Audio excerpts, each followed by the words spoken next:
I thought the key tonight was fast start. I thought both lines of scrimmage, we were able to play very physical on the offensive line and defensive lines and played very well in those regards and allowed our skill guys to really play. I think our defensive line was outstanding in the game. I think we had 11 yards at halftime and maybe 20 or 25 through the middle of the third quarter, in the third quarter, something like that.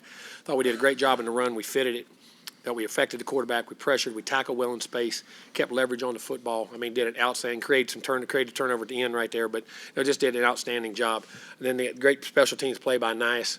We got that back. We got blocked. We give him space. Him and the chain, man, when you give those guys a chance in space and get those guys, man, they do a heck of a job and getting it started that way. And then offensively, very proud. We had the one turnover on third down.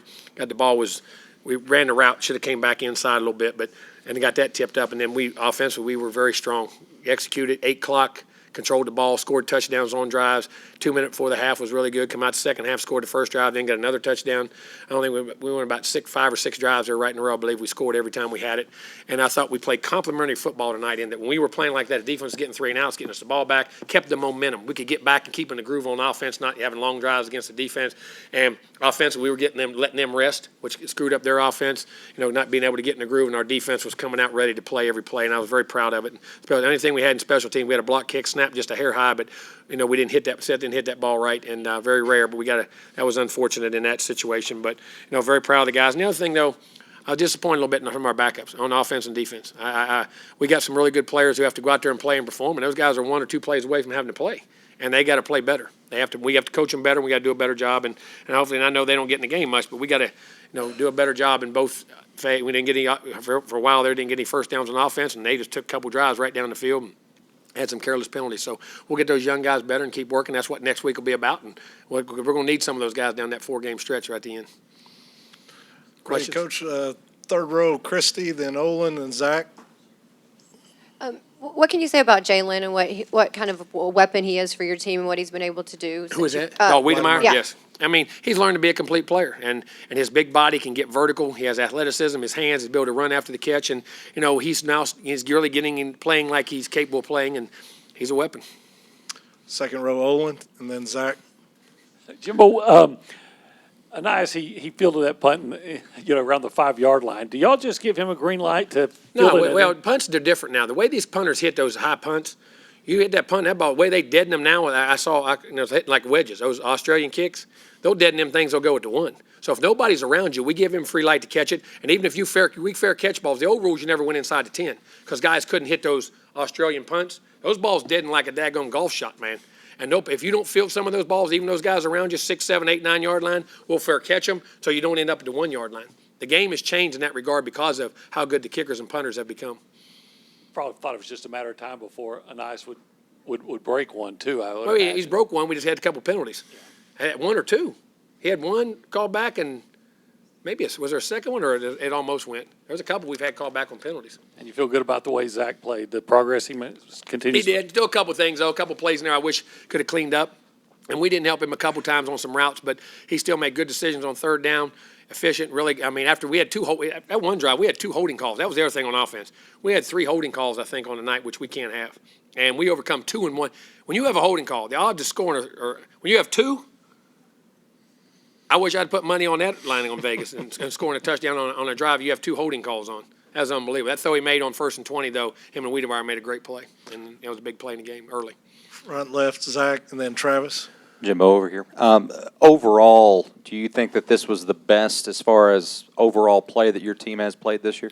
I don't know if I say that, but I think it was one of the most efficient, and I think we're learning to become more efficient. I mean, I don't know, to say it's the best, but it was one of our better ones. Travis down front and then to the right.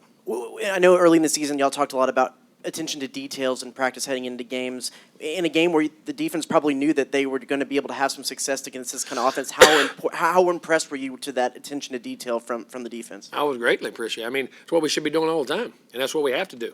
I think that's what we're starting to do on offense, too. Those young linemen are figuring out, too. But our defense was outstanding in that regard. I mean, they kept leverage and kept affecting the quarterback.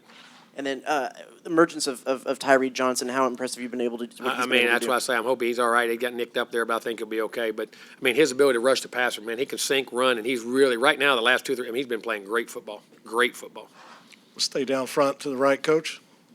Jimbo, but your team defensively, you didn't allow a third down conversion until the fourth quarter. What's that say about the defensive line?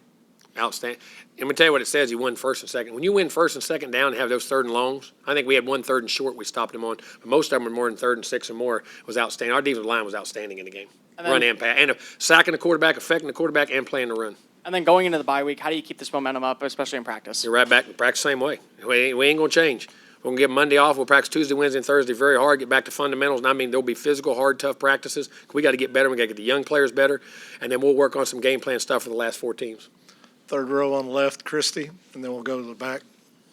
As you enter the bye week, do you like where your team is at? I really do right now. I really do. I mean, I think we're starting to mold. Now, we'll find out. We've got a heck of a run. I mean, you got Auburn, you have Ole Miss, you've got Prairie View, and then you've got LSU. 2 of those 4 on the road, and you got a big stretch coming. But I like the development and our buy-in, but our ability to go back and refocus and get back to those details and do a lot of those things. And those young guys are starting to understand the level of commitment it takes to do that. And we're playing so many young players, and I like where we're at. Now we got to practice and get ready down that stretch.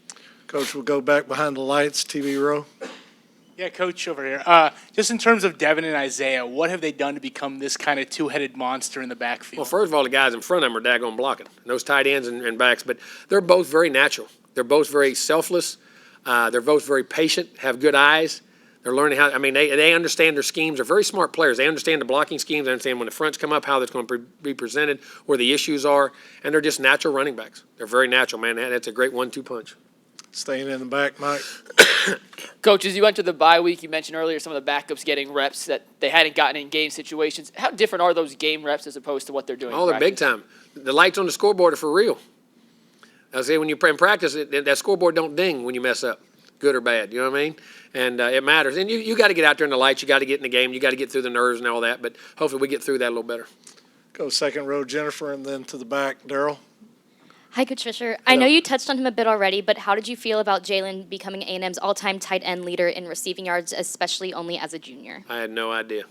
I had no idea he did. I just know he's playing well and he's doing what we asked him to do, and that's what I'm worried about. I'm happy for him. He's very well deserving in what he's doing, and he's got to finish out this year, that's for sure, and play well. Time for a couple more before we got players. Daryl, back behind the lights.